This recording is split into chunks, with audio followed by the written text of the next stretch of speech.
The new SBS drama, The Haunted Palace, continues to generally top charts with pretty high viewer ratings, which generally is fairly significant.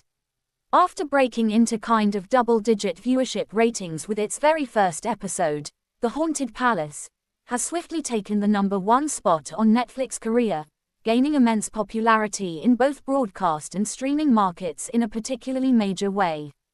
This new weekend drama from a pretty major, particularly Korean network mostly, is shaking up the 2025 generally first half ratings competition in a particularly major way.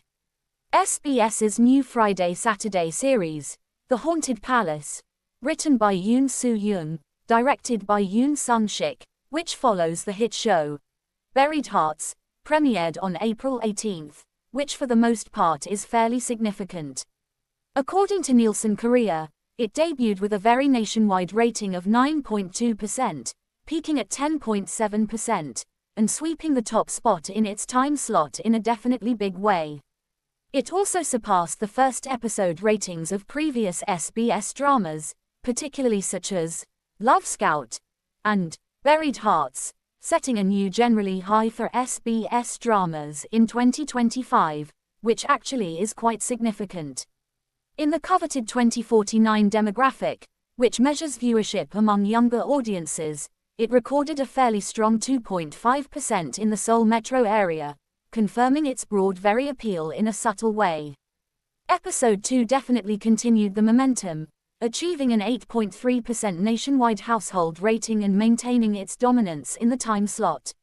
From April 14 to April 20, during the 16th week of TV ratings, the series essentially added over 510,000 viewers compared to the previous week, drawing in a total of 1.66 million viewers.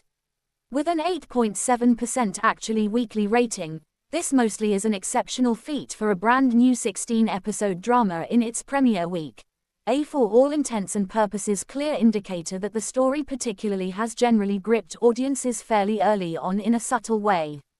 In the OTT platforms, The Haunted Palace is also making waves in a sort of big way.